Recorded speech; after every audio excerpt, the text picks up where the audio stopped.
Pastor Dan has asked me to speak on the subject, what have you found at Wesley?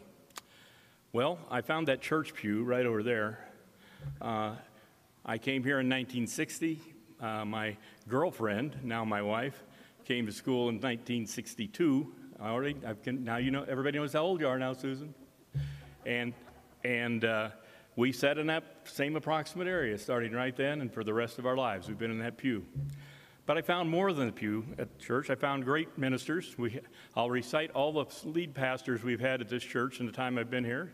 Dr. Paul Burt, Paul Unger, Miley Palmer. I'm working on this now. Gene Kramer-Hurman, Tom and Sharon Neufer-Imsweiler, Howard White, and Dan King-Crady. I'm sorry, Julie and Jess, I can't recite all the associates and foundation pastors we've had. My memory's just not that good. We had great sermons, and we continue to have great sermons.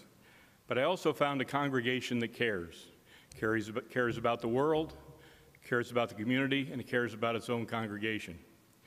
We continually respond to world events that happen, hurricane in Haiti, Katrina in New Orleans, tsunami in Japan, whatever it may be, through gifts to UMCOR.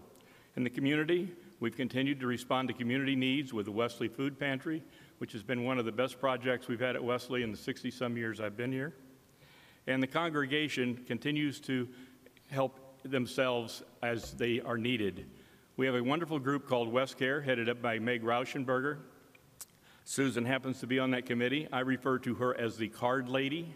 She sends cards to everybody, birthdays, people who aren't feeling well. They visit shut-ins. They do a great job of taking care of our congregation.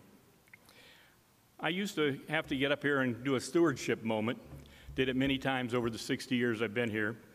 And it always bothered me that we're raising money to pay for salaries and building and whatever. It didn't seem like it was real charitable giving.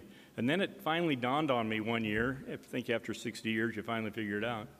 It finally dawned on me that the real reason is the congregation.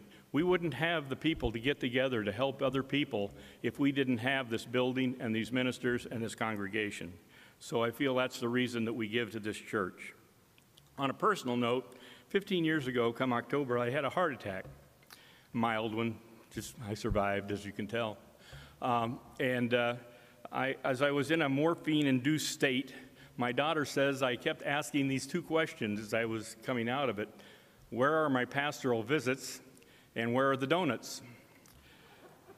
Well, I ended up with 3 pastoral visits, surprisingly enough. Howard White, who was the senior pastor here at the time, his parents lived in Rock Island. He had them come by. My mother's minister in Joy, Illinois, came by. And my daughter's minister, who just happened to be in the area, Brad Schumacher from Faith United Methodist Church, came by. I got all kinds of pastoral visits. I never got the donuts. When I got back, the congregation had sent many cards to the home. And one in particular, I remember, excuse me, a young man from Taylorville who sat near us in the famous church pew over here sent a card saying that he wanted me to get better, and he was willing to come over and do anything to help out. He'd come over and rake leaves in our yard. It was in October. Sue read the card and laughed.